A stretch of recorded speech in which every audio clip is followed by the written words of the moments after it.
We made it back at like 1 a.m. last night and came out here this morning to check out the garden. There is so much that is ready to harvest. I can't believe how much it changed in the 5 days we were gone. It's just kind of crazy to like see such a huge change. Wow, look at our corn! This looks like almost ready. Oh my goodness. Okay. That's weird.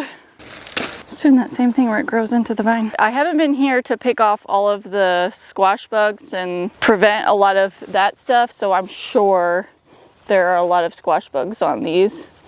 Actually, I'm not seeing too many. That's a good sign. So these zinnias grew so much while we were gone. They're at like their peak right now. They look really green, really vibrant. There's tons of blooms and there's tons of butterflies on these. These are our mammoth sunflowers and they are huge. They grew so much while we were gone and they are providing a lot of shade. I just want to like hide out under here. Here's all the beans that we grew for drying and I'm really surprised. They don't look good. They're actually not supposed to look really good at this point. The beans are drying down like they're supposed to. So I'm actually gonna go through and pull these out of the ground and I'll put them on a tarp and let them dry the rest of the way and then we will shell them all and have them in the pantry. It's a good thing that we got our bean teepees up a few weeks before we left because these started to climb really fast. These are Cherokee Trail of Tears and I'm growing these for the dried beans. They're black beans and then these are all of our cowpeas. We're over in our grape tunnel and the first thing Cam said when he walked in here is, wow, it smells sweet in here. So let's look at the grapes first. Oh, those are getting close.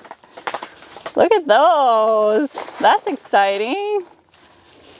They're starting to turn. They should get really dark when they're ready.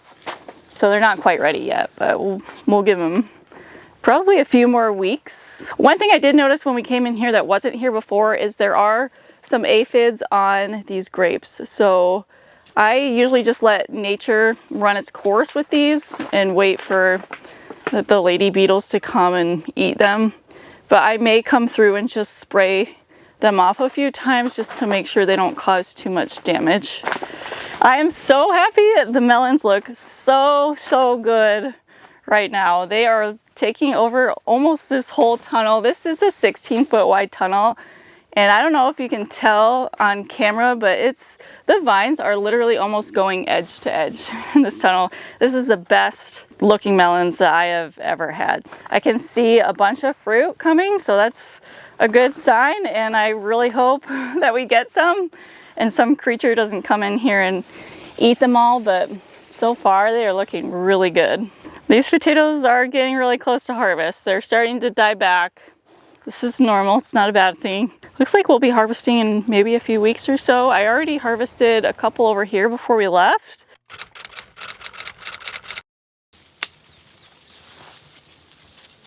We've got a ton of tomatoes that are ready to harvest, and then the onions are ready to pull out of the ground too and cure. And then I'm sure we have another batch of oversized cucumbers that we're gonna pick, and then we'll move on to the blackberries because there's a lot of those that are ready too. We're just gonna comb the whole garden, pick what needs picked, and it's gonna be a fun day. Yeah, I came out here and I was like, I'm a little bit overwhelmed, but I'm like, actually, it's a good thing because we have a lot to pick. So it would be bad if we didn't have a lot to pick. Yeah.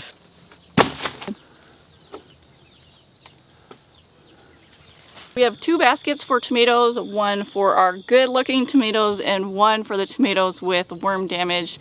That is something that is really common for us, is worm damage on tomatoes and corn and a few other things. But we account for that when we plant because we grow organically and we don't even spray organic sprays 98% of the time.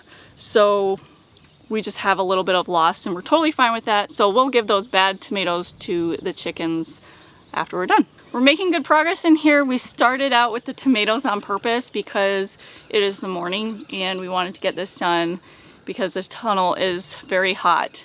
And it just feels hotter today because where we came from, we were in Spokane and Sandpoint, Idaho. So it was just really cool, not humid, so nice. The weather was beautiful. and coming back to this humidity. Cam said he's basically just wants to move, but I love where we live. So we get a few months of uncomfortable weather, and then the rest of the year it's really nice. Basically everything is ready in here. We've got some of our midnight Romas that are ready. We've got cherry tomatoes, slicing tomatoes. So we are just gonna finish this up.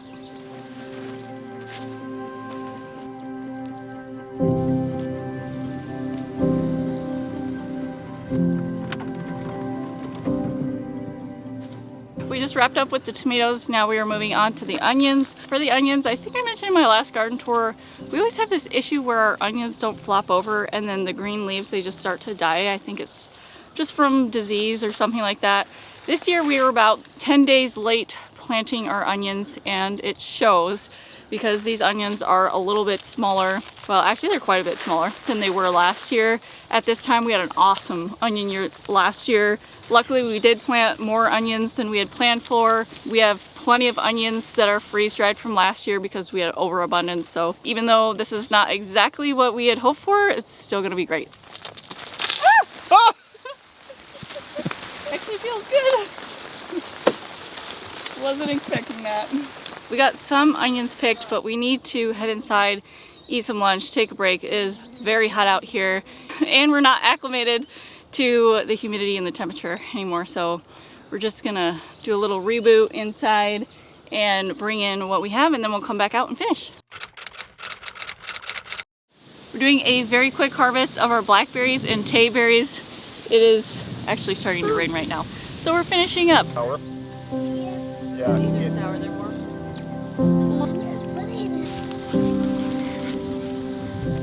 Wait, these are tayberries? Tayberries. We were able to get most of the onions picked the other day, but we didn't finish up because we intended on coming back outside to finish, and it started to pour, and it poured the rest of the day, which is really great for midsummer and for all the plants. It just meant that we couldn't really get a lot done. So we're finally getting around to picking the cucumbers, which, thinking about it now, we should have done first because they grow so quickly. We took everything off these plants before we left, and there are some gigantic ones now that are not good to eat anymore. But luckily we have the pigs now, so we will just take those to them.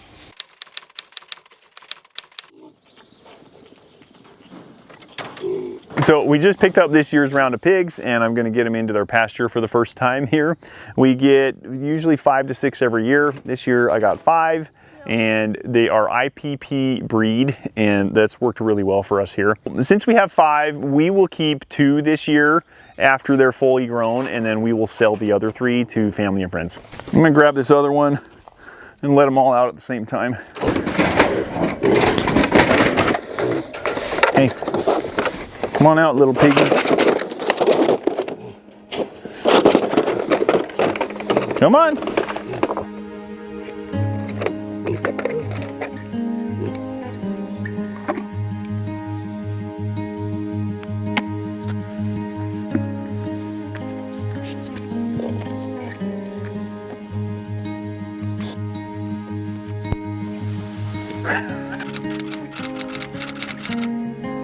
Thank you.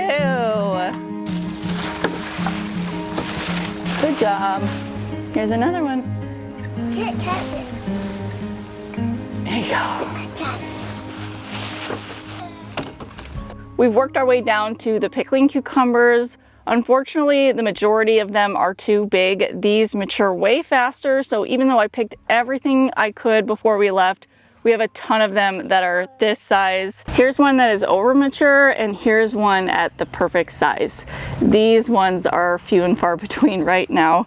3, that's 4, 16, 17, 34, 35, 36, 43, 44. I got some more, Mom. Yeah, now I gotta do some more. 15, good. Good.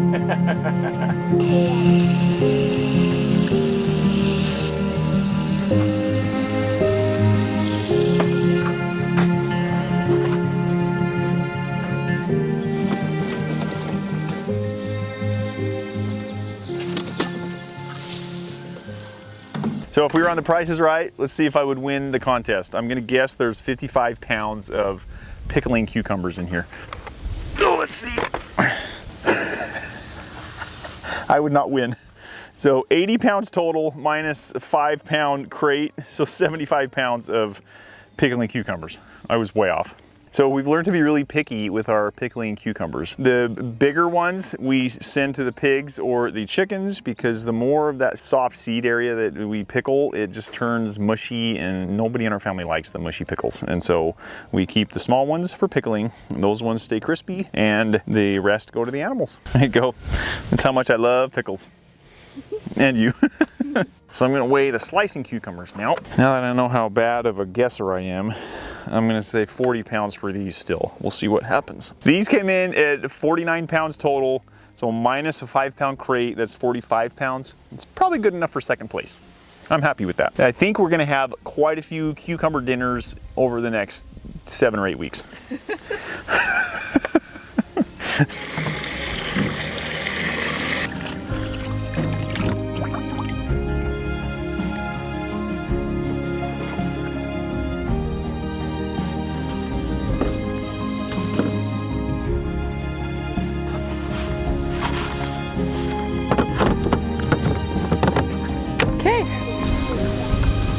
Ooh, that's heavy.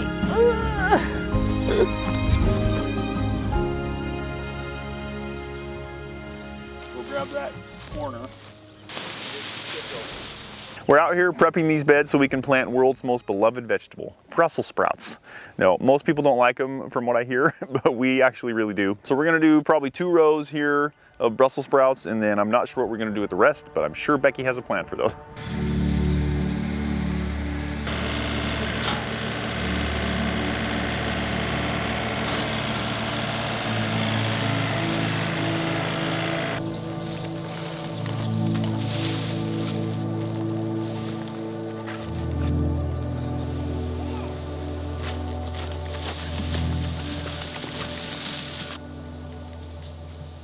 We got compost laid down. The next step is to add amendments to the soil.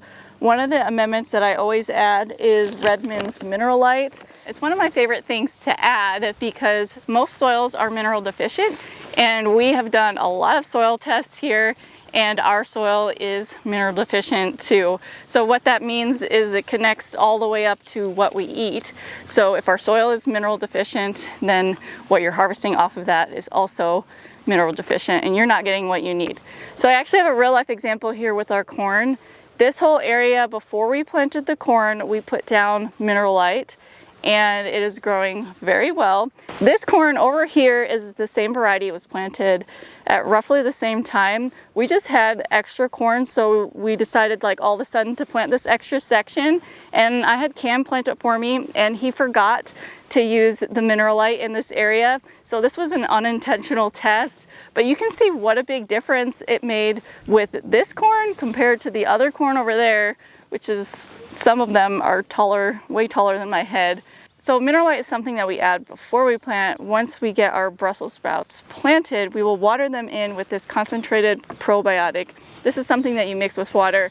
And if you've been following along, you know that I've been testing this out with my green beans, and the results of the test were that we got a harvest 10% faster and we got 10% more yield with those. And I only use like 3 tablespoons of this stuff, so a little bit goes a long way. So we absolutely love both of these things, and Redmond has given us a discount code for you guys. It's Seasonal Homestead. You can get 15% off your order, and we will leave a link for you guys down in the video description so that you can find out more. Brussels sprouts are a heavy feeder, so we are adding some feather meal to these garden beds right now. Cam just went through with the power harrow and got the beds pretty much all prepped. All we need to do now is we're gonna put some paper down on top of these beds, and then we'll transplant the Brussels sprouts in them. We are not doing that right this second because it is time for us to go inside and make dinner, but we'll wrap everything up tomorrow. We have the pigs now, so an additional chore that I have every morning is feeding them. I'm gonna chop up some of these cucumbers and take them down with the rest of our food scraps, and we're gonna give them one of the best breakfasts they've ever had.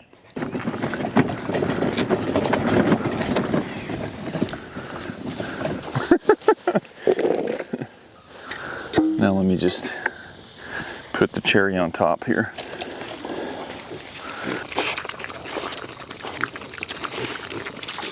Might already need to move to 2 buckets. Yeah, I think so. So pigs are done, so we're gonna head up to the garden to do some planting Brussels sprouts, and then we probably need to harvest some more cucumbers too, so we're gonna check on those. So I realized that we have a little problem. We started to lay down paper that is spaced 18 inches apart, but there's 2 rows there. With these Brussels sprouts, I wanna keep them netted so that we don't have cabbage moths and things like that. So we are gonna switch out the paper. I'm gonna see if I have paper that is spaced 1 single row and then they're 18 inches apart. And if I don't have that, I'll just use some of the other paper I have that doesn't have holes already cut in it, and then we will cut holes. So we are only gonna work outside for a few hours today. Usually we do like a morning chunk of time and then an evening. But today we're just doing the morning because we are under a heat advisory and it's supposed to be like 105 today and lots of humidity, which makes a big difference in how hot it feels. Yeah, we're pretty much dying out here already. Just matching you. Okay. Lining with you.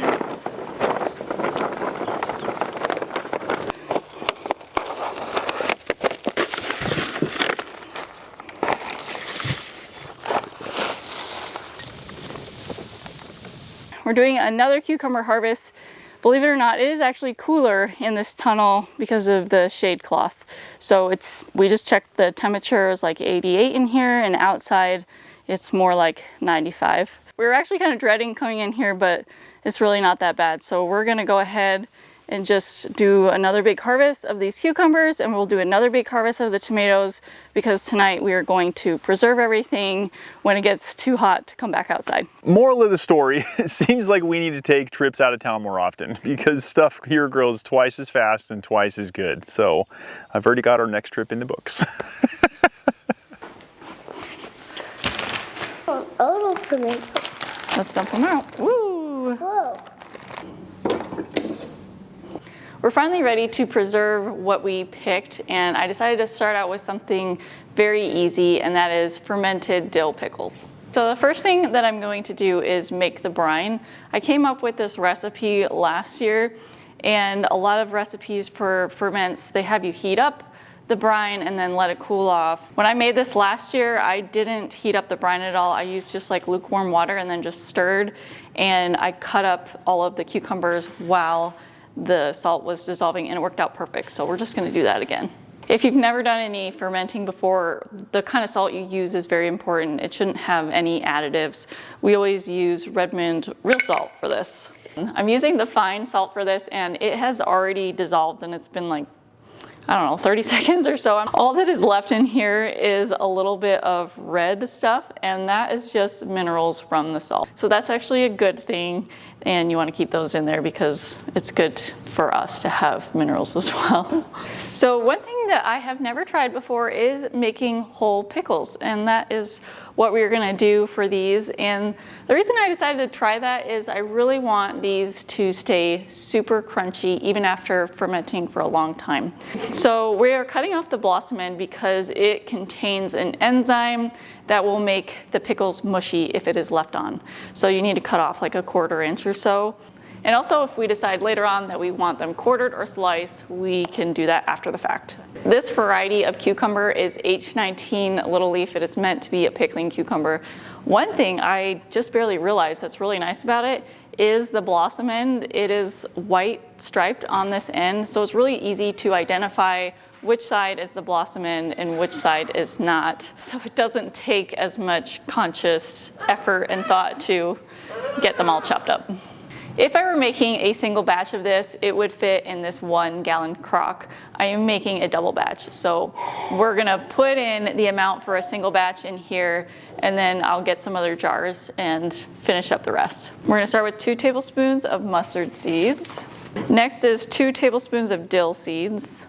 2 teaspoons of black peppercorns. I like a really garlicky pickle, so we are putting in 12 garlic cloves into this. So usually I would add 2 or 3 fresh dill sprigs into this mix.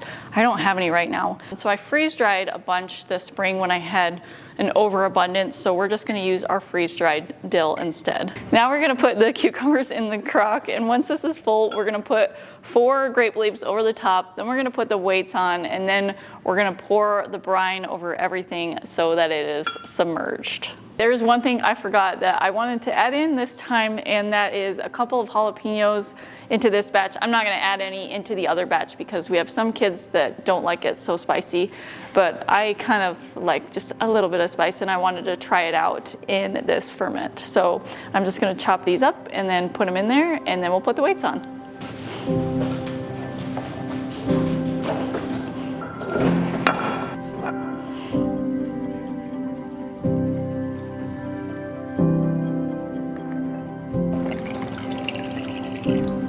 Yeah, so now that I've spilled a whole bunch of this, I don't really have enough. I'll have to make one more.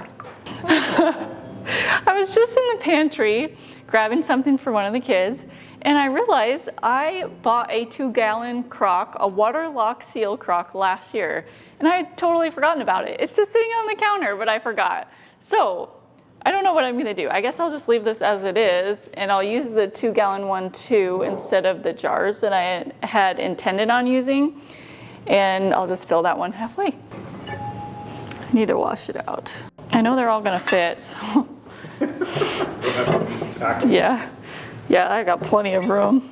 We usually let our pickles ferment for about 5 days, but you can leave them longer if you like a stronger, more sour flavor. Even after everything we harvested and preserved this week, the garden, it definitely isn't slowing down. We never did get our Brussels sprouts planted, and we still have a lot of fall planting ahead of us. And the other thing is the tomato harvest is really just getting started. So in our next video, we'll show you everything we made and preserved with those tomatoes we picked, along with all the upcoming planting. Thanks so much for spending a part of your week here with us, and we'll see you in the next one.